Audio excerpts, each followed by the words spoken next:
Welcome to Rise and Shine, your daily business tech boost with me, Charly Leetham. If you're a small business owner looking to simplify technology and get real, actionable advice from someone with 35 years of IT experience, you're in the right place. Every episode, I'll dive into tools and systems like email, CRM, marketing and tracking, and I'll break them down into bite-sized tips you can use straight away. Your time is valuable, so let's get straight to the point. It's time to work smarter, not harder.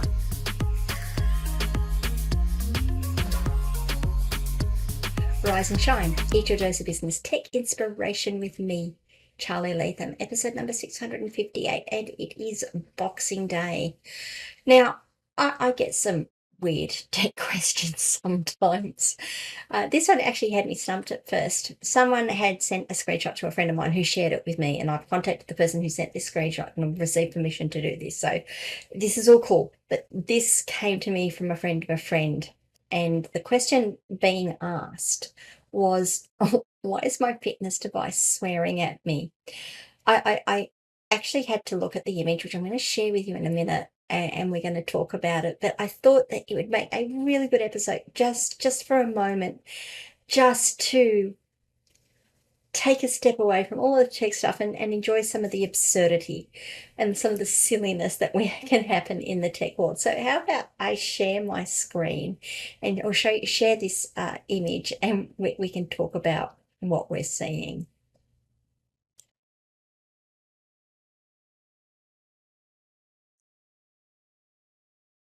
Okay, so that is the image that was sent to me, and as you can see, it certainly does look like it's swearing at this person. Fitness, you can still do it. Try to close your move ring. I'm assuming that's the ring on the left-hand side, the red ring, and they've got to meet their goal for the hour or whatever it is. Percentage at bang, smiley face. Now, I tell you what, and I ended up speaking to this person. This looks like they're swearing at them, but it's also giving you a bit of whiplash because of that smiley face on the end. Try to close your move ring. Swear word. We're trying to work out what would be a 3-letter swear word in that case, because it's 3 letters. Smiley face. So I had to dig into it because I'm like, that can't be a swear word. It really can't be a swear word. This doesn't make sense at all. Well, you know what? As much as it's funny to think it is a swear word, it's not. Uh, it's not. It's amusing, but it isn't. Now, I did, when I actually dug into it and tried to find out what it was, what we think it is, and I don't have real confirmation for this, but it makes a damn sight more sense than thinking that your device is actually being programmed to swear at you to keep you moving or to keep you motivated. Now, if you're an Australian, that's probably a reasonable thing to assume, is that it's using swear words and it's going at you to keep you moving, because we're Australian, we're a bit like that. However, what it is that percent at, not the exclamation point, not the bang, the percent at is a placeholder text. And the app is supposed to go through and look for all instances of percent at, this is what I'm assuming, and replace percent at with the user's name or the user's nickname. Now, one of two things is happening here. Either they don't have their nickname set for the app, so it doesn't know what it's doing, so it's just putting the placeholder text in, or it's a bug. I'm going to probably say it's a bug because this is Apple Fitness on an Apple device. There's normally a lot of homogeneity. It's normally really, really tight and really, really integrated with its coding. So I'm going to assume it's a bug in the app. But it does look like a censored profanity, doesn't it? So there we go. I just thought it would be really, really fun to talk about this today. And start this off with here's a real life example of when your tech breaks. What does it look like? And the fact that someone came to me and said, why is my device swearing at me, makes it even funnier. So what happens when personalization tokens actually break? I should use this as a bit of a learning and a teaching exercise. So let me go back and have a chat to you.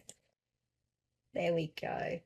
So I hope you were laughing as hard as that as I was when I got it, because it was pretty funny. But let's talk about what happens when your personalization tokens actually break. So as I said, that percent addish programming shorthand, the code is supposed to go through and say, wherever you see percentage at, put the string of text that is associated with the nickname or the user's name here. So in this case, it's failed. Why would that happen? Well, as I said, it could be a programming issue. It could be a bug in the software. Um, it, it might just be that the app is playing up. It's not necessarily a bug in the software. It's just the app is playing up, and maybe they need to restart their device and clear out a cache on their device or something. This is actually something that's quite common though, and we see it within business, don't we? We see it ourselves. How many times have you got an email in and it said, hi, square brace, first name, close square brace. It doesn't have your name in it, or some weird characters in front and some weird characters at the end with your first name in the middle of it. It's when we get those sorts of things, we look at it, and to me, I look at it and I roll my eyes really hard. I roll my eyes so hard that I can not only see the back of my head, but I give myself a headache when I do it, because that says to me that this is a mass market email that uses personalization, that someone hasn't gone to the effort of cleaning up. Now, they either copied and pasted it into just an email, like a personal email, and sent it, or they haven't set their system up properly, or or it's a spammer who's grabbed a template from somewhere and is trying to use it. So similar to the first, but it's more deliberate with the last one as opposed to the first one. But it does come down to how do you present professionally when that happens? Well, you don't, do you? You look a bit like a nana when you do it. I know. Another Australianism, there you go. So that can also then happen with your notifications. You might, if you're programming it up, you might mess up the token that you, so we call that a token. The percent add is a token. It looks for that token, it replaces the token with text. We might mess that up. If you're a coder like me, sometimes we just mess up the search string and the string that the piece of code that says replace this with this. That's easy enough to do, so it is a bug. Okay, so there's all these sorts of things that are possible. Now, the big problem is that it makes us as business owners look unprofessional when that happens. Whether that's on your website, you go to a website and it has a pop-up that says, hi, so-and-so, because it's got their details saved. Maybe it's in a cookie, maybe they've just entered a form, maybe your website's actually asked them their name. Or when they're getting an email, it says, hi, first name, and not hi Charlie, or an SMS that has that code in it as well. So it looks unprofessional. It really goes, to me, it goes a lot to damaging your reputation, damaging your relationship with the person, if it doesn't make you look like a spammer outright. So these are things to consider. So how do you avoid it? What are the lessons that we should take from this? Well, first of all, you need to test your automations before they go live. If you're setting up automated emails, notifications, or personalized content, test it thoroughly before it goes to real people. Which reminds me of a joke. Let me tell you that joke before I get into, because it's part of the testing. What I was going to say here is that when you're testing, make sure you use a lot of variations in your testing. Don't just use, Charlie, Sam, George, Fred. Try and use things that have got apostrophes or dashes in names, has got some umlays. Like if someone's entering a name that's got an umlay or a tick or something, an accent on a character, make sure you're testing that as well, because that can break your automations. It can break the code. Now, that reminds me of a joke, and it kind of leads into all of this. Did you hear about the guy who went in? They coded up a bar, and the bar has just gone live, and the testers have tested it thoroughly, and they've gone in and they've ordered 99999 beers, not a problem. They've ordered A, B, C, D, E beers, not a problem. It hasn't failed. They've ordered lots of characters beers. They've ordered -1 beer. It's all fine. It all works perfectly well. They say, yes, we're ready to go. Customer comes in and orders a beer, and it bursts into flames. because they've tested everything but the logical thing. They've tested all of the variations around it, but the logical thing. So that's a tech joke. It might not have landed the way I think it does. I still laugh at it very hard. So you've got to test the variations as well. It's not just testing the automations with the simple things or the hard things. Test lots of different scenarios. If you're doing name personalization, one name, two names, hyphenated names, names with accents or umlays or whatever it is, westernized names, other types of names. Just make sure you've got a variety of them that you're testing. Also, make sure you're testing for length. Some names are very long, and that can actually break your automations as well. So do that test.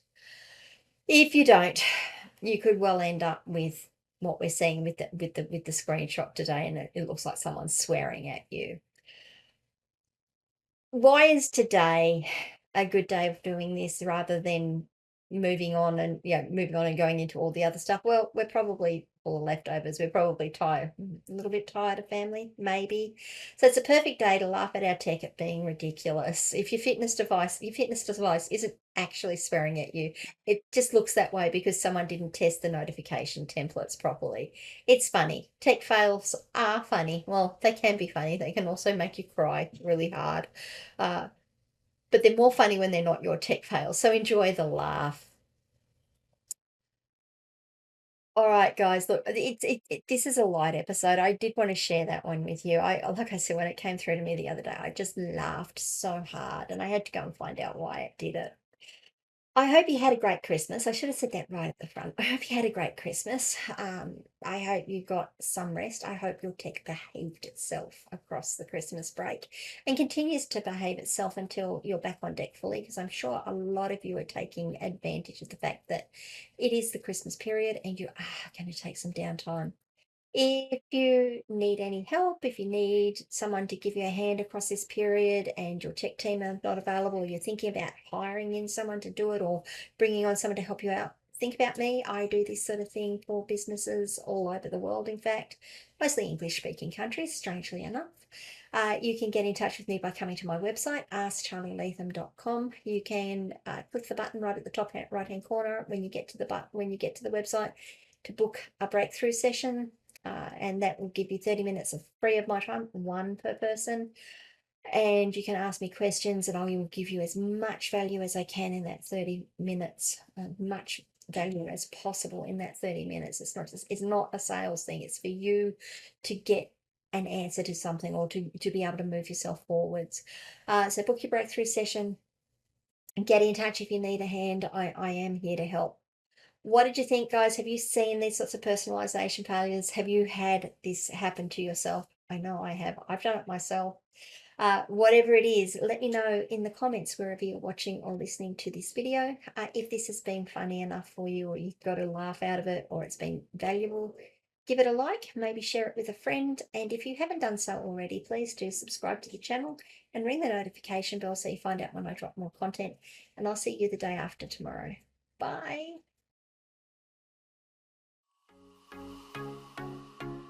Hey there, thanks so much for tuning in to Rise and Shine, your daily business tech boost. I hope today's episode gave you some actionable insights that will make your business tech work smarter for you.